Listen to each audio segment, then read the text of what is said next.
Hello students, ये प्रश्न पत्र मुझे किसी स्टूडेंट के माध्यम से मिला था। ये प्री बोर्ड 2024 कंप्यूटर साइंस का प्रश्न पत्र है। जैसे कि आप यहाँ पर देख भी पा रहे हैं, लिखा हुआ है आपका district administration east Singhbhum Jamshedpur. इस प्रश्न पत्र के माध्यम से आप लोगों को जो पैटर्न होगा कंप्यूटर साइंस का, उसका भी एक जो है बेसिक आइडिया लग जाएगा।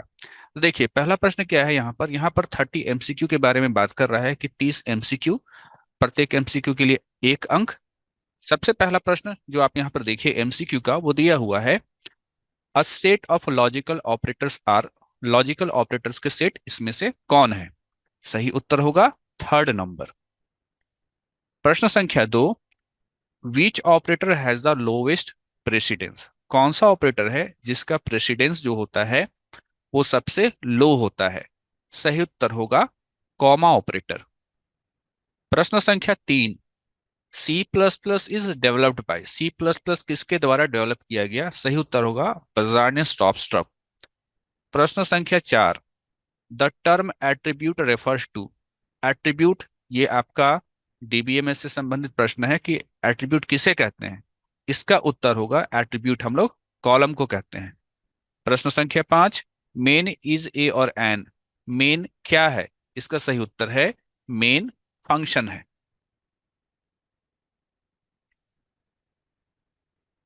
प्रश्न संख्या 6, token is the smallest unit of a program. ठीक है, ये तो टोकन का डेफिनेशन हो गया।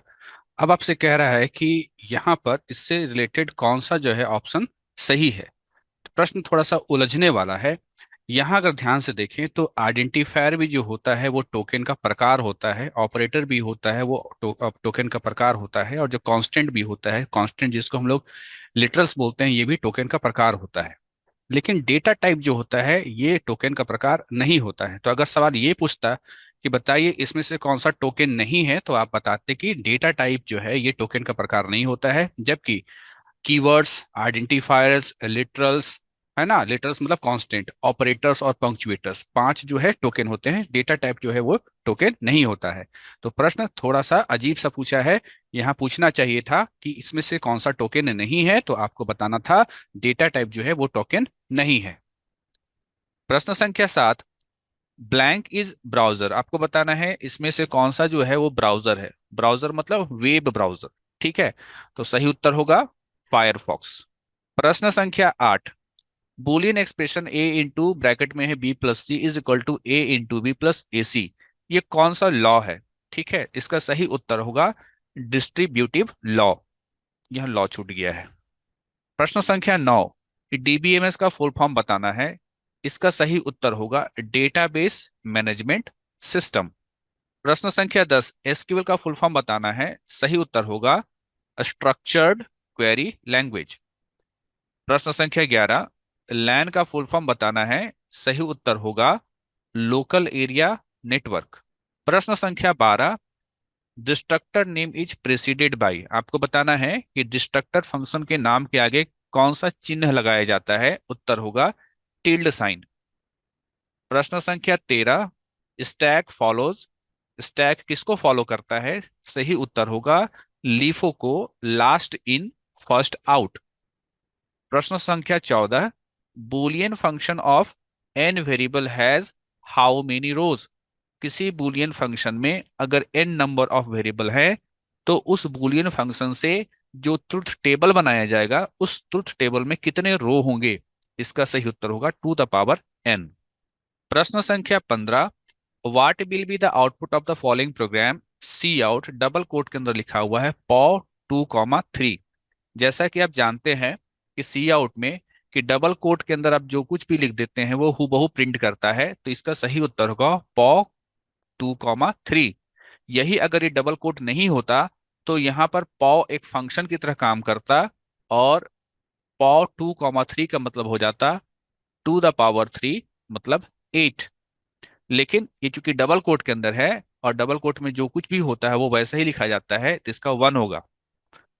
प्रश्न संख्या 16, how many layers are there in OSI model. OSI model ये नेटवर्किंग से सवाल है। ये प्रश्न पहले भी कई बार एग्जाम में पूछा है। ओएसआई मॉडल में कितने लेयर होते हैं? सही उत्तर होगा 7 लेयर्स।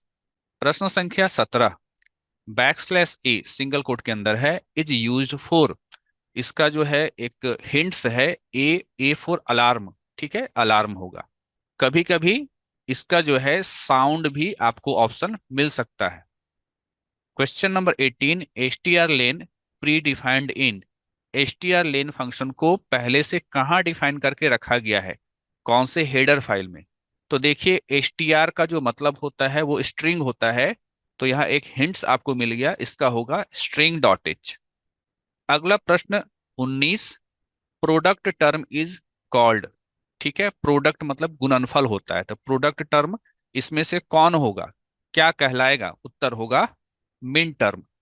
प्रश्न संख्या 20, इंटरनेट स्टैंड्स फॉर, इंटरनेट जो है इसका फुल फॉर्म बताना है। काफी कंफ्यूजिंग यहाँ ऑप्शंस है, क्योंकि बहुत सारा जो है इसका फुल फॉर्म लोग बोलते हैं। ऐसे तो होता है इंटर नेटवर्किंग, जो कि आपको ऑप्शन नंबर 1 में दिख रहा है, ठीक है। कभी कभी इंटरनेशनल नेटवर्क लोग बोलते जरूर है, लेकिन ये उतना पॉपुलर नहीं है, ठीक है। तो यहाँ पर जो होगा ये ऑप्शन नंबर 1 होगा। Question number 21, C plus plus is super set of which programming language, C plus plus किस प्रोग्रामिंग लैंग्वेज का सुपर सेट कहलाता है, उत्तर होगा सी लैंग्वेज। क्वेश्चन नंबर 22, प्रश्न संख्या 22, while loop is a kind of blank loop, while loop किस प्रकार का लूप होता है, उत्तर होगा entry controlled loop. Question number 23, प्रश्न संख्या 23, smallest individual unit of a program क्या कहलाता है, प्रोग्राम का छोटा सा हिस्सा क्या कहलाता है, टोकन कहलाता है। Question number 24, POP stands for, POP का फुल फॉर्म बताना है, उत्तर होगा पोस्ट ऑफिस प्रोटोकॉल। प्रश्न संख्या 25, सिंगल लाइन कमेंट इज, इसमें से कौन सिंगल लाइन कमेंट को रिप्रेजेंट करता है, उत्तर होगा टू नंबर। प्रश्न संख्या 26, इसमें से किसे हम लोग एक्सट्रैक्शन ऑपरेटर कहेंगे, सही उत्तर होगा थर्ड, एक्सट्रैक्शन ऑपरेटर, सी इन के साथ जो लगता है इस ऑपरेटर को एक्सट्रैक्शन ऑपरेटर बोलते हैं। प्रश्न संख्या 27, ओओपी स्टैंड्स फॉर, ओओपी का फुल फॉर्म बताना है, सही उत्तर होगा ऑब्जेक्ट ओरिएंटेड प्रोग्रामिंग। प्रश्न संख्या 28, डीडीएल का फुल फॉर्म बताना है, सही उत्तर होगा डेटा डेफिनेशन लैंग्वेज। प्रश्न संख्या 29, अ class always terminated with, class का डेफिनेशन किसके द्वारा अंत होता है, ठीक है, या क्लास डेफिनेशन के अंत में क्या लगाते हैं, उत्तर होगा सेमीकोलन। प्रश्न संख्या 30, के मैप स्टैंड्स फॉर, के मैप का फुल फॉर्म बताना है, सही उत्तर होगा कर्नप मैप। अब इसी प्रश्न पत्र में देखिए सेक्शन बी, यहाँ कहा गया है 7 में से 6 का आंसर करना है, प्रत्येक प्रश्न के लिए आपको 3 अंक मिलेगा। तो पहला प्रश्न जो है ये है difference between constructor and destructor, important question है। दूसरा है व्हाट इज लैन, लैन क्या होता है, डिफाइन विथ लॉजिकल डायग्राम, तो ये भी एक इंपॉर्टेंट क्वेश्चन है। राइट एनी 5 एसक्यूएल कमांड है ना, एसक्यूएल की 5 कमांड्स को लिखिए, मतलब एक एक लाइन में उसका डेफिनेशन लिख दीजिए, उतना ज्यादा इंपॉर्टेंट नहीं है, ठीक है। जो ज्यादा इंपॉर्टेंट है यहाँ पर मैं इसको 2 स्टार दे दे रहा हूँ, ये 2 स्टार, ये आप 1 स्टार। फिर अगला जो है डिफाइन बेसिक लॉजिक गेट, ये इंपॉर्टेंट प्रश्न है। अगला है write a program to check number is prime और नॉट, ये उतना इंपॉर्टेंट नहीं है, बस थोड़ा देख सकते हैं, चाहे तो आप इसको न भी देखें तो चलेगा। प्रश्न संख्या 36, what is data structure, data structure क्या होता है, डिफाइन एनी टू ऑपरेशन, ये इंपॉर्टेंट प्रश्न है, इसको देखना। अब हम बात करते हैं section C, long answer type question है। क्वेश्चन नंबर 38, आपको यहां पर के मैप बनाना है दिए गए एक्सप्रेशन के लिए, समीशन है मतलब सम ऑफ प्रोडक्ट एक्सप्रेशन है, ये इंपॉर्टेंट है, बिल्कुल इंपॉर्टेंट है। प्रश्न संख्या 39, right N algorithm sort an element of an array using bubble sort technique, ये भी आपके लिए इंपॉर्टेंट है। अगला प्रश्न व्हाट इज टोपोलॉजी, ये जो प्रश्न है और यहाँ पर कह रहा है डिफाइन एनी 5 टोपोलॉजी, यहाँ पर केवल व्हाट इज टोपोलॉजी और टोपोलॉजी का केवल नाम, उसको डिफाइन करना नहीं, केवल नाम, ये इंपॉर्टेंट हो सकता है और ये 3 मार्क्स में पूछा जा सकता है, 5 मार्क्स में नहीं। प्रश्न संख्या 41, write a program, input information of any employee and display on the screen using class and object. Class and object का इस्तेमाल करते हुए आपको सी प्लस प्लस में एक प्रोग्राम बनाना है जिसमें आप एम्प्लॉय का इंफॉर्मेशन को स्टोर करेंगे। इस प्रकार का प्रश्न 2023 में भी आया है और उससे पहले भी आया है, तो आप इस प्रश्न को महत्वपूर्ण मान करके चलेंगे। प्रश्न संख्या 42, ये प्रश्न उतना इंपॉर्टेंट नहीं है, आप इसको नहीं भी देखेंगे तो चलेगा। और प्रश्न संख्या 43, ये भी इंपॉर्टेंट नहीं है, जो कह रहा है कि सी प्लस प्लस क्या है, इसके 5 फीचर्स को लिखिए, ये इंपॉर्टेंट नहीं है।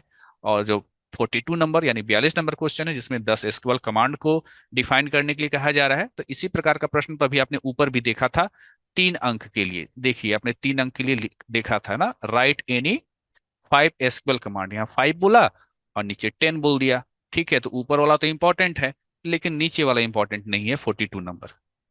तो स्टूडेंट्स इसी पैटर्न को फॉलो करते हुए आपको एग्जाम का तैयारी करना है। तो यहाँ जो बताया गया था, अधिक से अधिक स्टूडेंट का यही सवाल होता है 5 नंबर में कैसा क्वेश्चन होगा, तो बिल्कुल 38 नंबर टाइप का क्वेश्चन होगा केमे पौला। और बिल्कुल 41 नंबर टाइप का क्वेश्चन होगा एक प्रोग्राम। और बिल्कुल एक जो है 39 जो क्वेश्चन है एल्गोरिदम वाला, इस प्रकार का। ठीक है, तो एल्गोरिदम हो सकता है 5 मार्क्स में, के मैप हो सकता है 5 मार्क्स में, आपका कोई प्रोग्राम हो सकता है 5 मार्क्स में। ठीक है, और एक और भी हो सकता है जो आपको यहाँ बता दूं, एसक्यूएल कमांड लिखना टेबल्स के लिए। ठीक है, यहाँ पर कोई टेबल्स के बारे में बात नहीं हुआ था। ठीक है, कोई टेबल दे दिया जाएगा और उसके लिए एसक्यूएल कमांड लिखना, ये एक इंपॉर्टेंट सवाल हो सकता है। तो आशा करता हूं इस प्रश्न पत्र से कंप्यूटर साइंस के स्टूडेंट्स को बहुत सारा हेल्प मिल जाएगा और इसी तरीके से आप अपनी तैयारी कीजिएगा। ठीक है, मिलेंगे नेक्स्ट वीडियो में, तब तक के लिए थैंक यू।